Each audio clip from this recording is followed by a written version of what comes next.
बिस्मिल्लाहिर्रहमानिर्रहीम। अस्सलाम वालेकुम वरहमतुल्लाहि वबरकातुहू।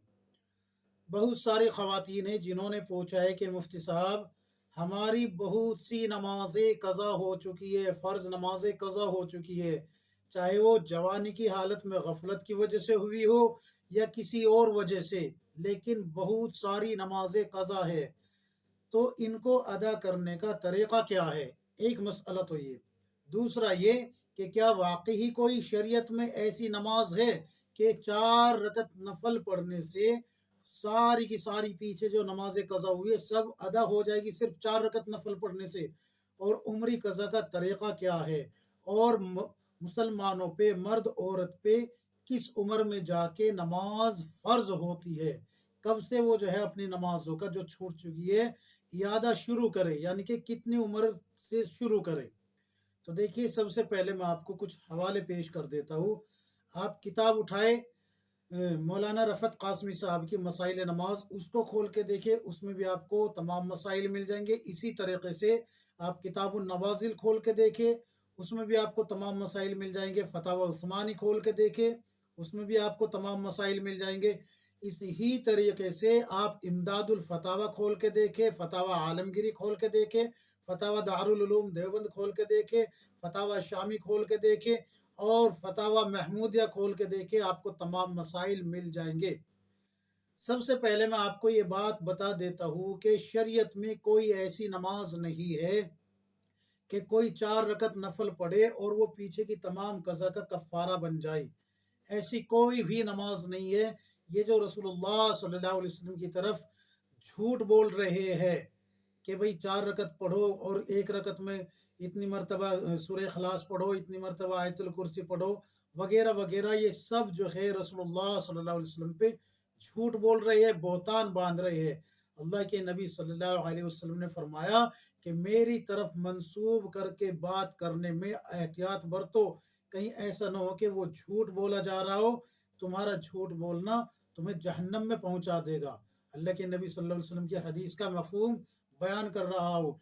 अल्लाह के नबी सल्लल्लाहु अलैहि वसल्लम ने फरमाया, मुस्लिम शरीफ में रिवायत है, हजरत अली रज़ी अल्लाह अन्हु रावी है कि मेरी तरफ मंसूब करके बात करना और उसमें कम या ज़्यादा करना, अपना ठिकाना दुनिया में ही जहन्नम बना ले। अल्लाह के नबी सल्लल्लाहु अलैहि वसल्लम ने फरमाया कम या ज़्यादती करना, और ये तो झूठ बोला जा रहा है सीधा सीधा।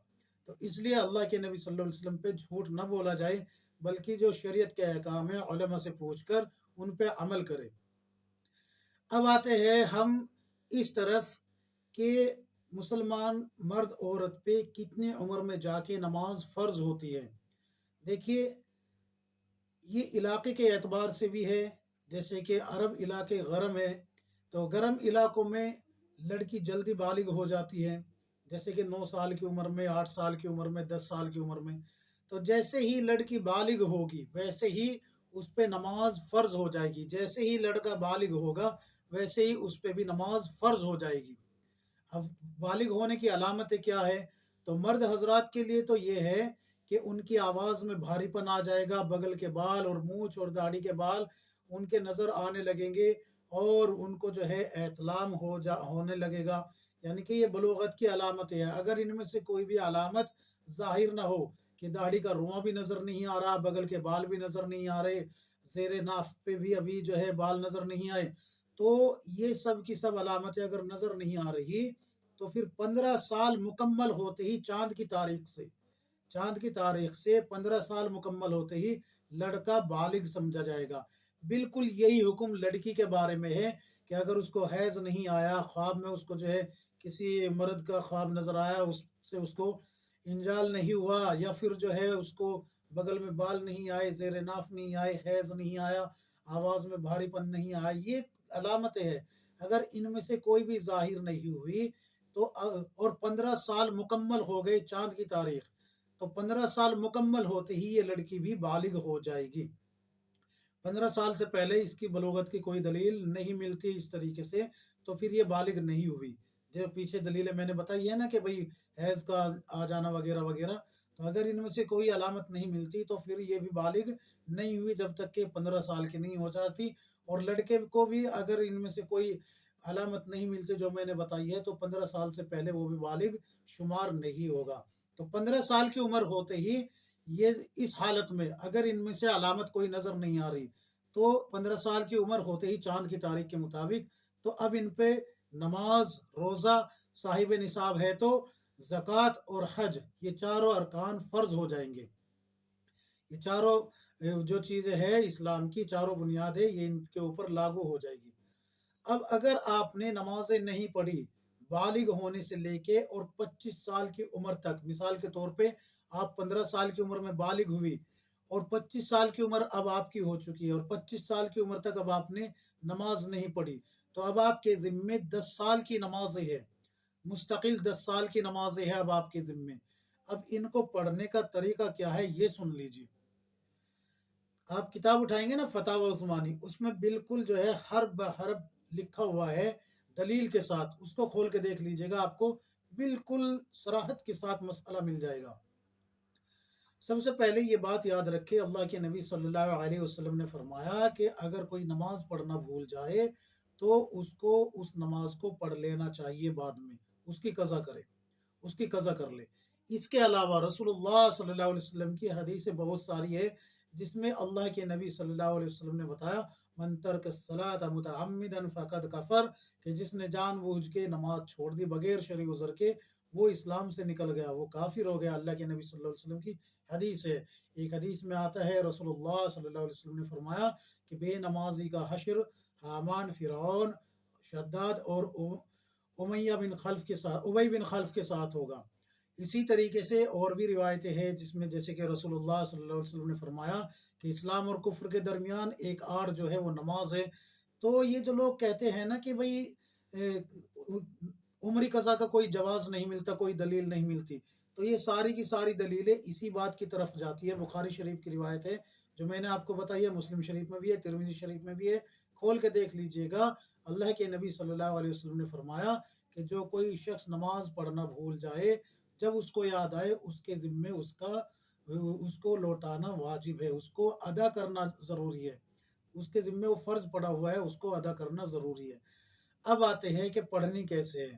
دیکھیے اگر آپ جو ہے اس طریقے سے پڑھیں گی کہ بھائی آپ نے 5 وقت کی نماز ایک ساتھ پڑھ لی، مثلا اشراق میں پڑھ لی، پھر 5 وقت کی نماز پھر پڑھ لی، تو ایسے آپ کو جو ہے دشوار ہو جائے گی پڑھنی۔ اگر پڑھ سکتی ہے، ہمت ہے، تو ایسے پڑھ لیجئے، کوئی منع ہی نہیں ہے، لیکن بہتر اور آسان طریقہ یہ ہے کہ آپ فجر کے ساتھ فجر کی قضا کرے، ظہر کے ساتھ ظہر کی قضا کرے، عصر کے ساتھ عصر کی قضا کرے، مغرب کے ساتھ مغرب کی قضا کرے، عشاء کے ساتھ عشاء کی قضا کرے، اس طریقے سے کرے۔ نیت کرنے کا طریقہ کیا ہوگا؟ مثال کے طور پر آپ فجر کی نماز پڑھ رہی ہے تو فجر کی نماز میں آپ سب سے پہلے کیا نیت کرے گی کہ پہلے ادا پڑھ لیجئے یا پھر قضا پڑھ لیجئے، لیکن ادا پڑھنا بہتر ہوگا۔ پہلے ادا جب پڑھ لے گی آپ تو اس کے بعد جو وقت بچ رہا ہے اس میں قضا پڑھے۔ اب اس کو پڑھنے کا طریقہ کیا ہوگا کہ میں 2 رکعت نماز قضا عمری جو سب سے پہلی میری قضا ہوئی ہے فجر کی نماز، وہ ادا کر رہی ہوں، یہ نیت کرے۔ 2 رکعت نماز فجر فرض قضا جو میری زندگی کی سب سے پہلی ہوئی ہے قضا، وہ ادا کر رہی ہوں واسطے اللہ تعالیٰ کے، رخ میرا قبلہ شریف کی طرف، اللہ اکبر۔ یہ آپ کی پہلی نماز جو فجر کی قضا ہوئی تھی وہ ادا ہو گئی، آپ نے جب 2 فرض پڑھ لیے۔ اسی طریقے سے ظہر کی کرنی ہے، اسی طریقے سے عصر کی کرنی ہے، اسی طریقے سے مغرب کی کرنی ہے، اسی طریقے سے عشاء کی کرنی ہے، وتر کی بھی قضا کرنی ہے، سنتوں کی کسی کی بھی قضا نہیں کرنی۔ جیسے ہی آپ یہ ہر روز 5 نمازیں پڑھتی چلی جائے گی تو آپ کی ہر روز کی جو ہے ہر روز کی 5 نمازیں ادا ہوتی رہے گی۔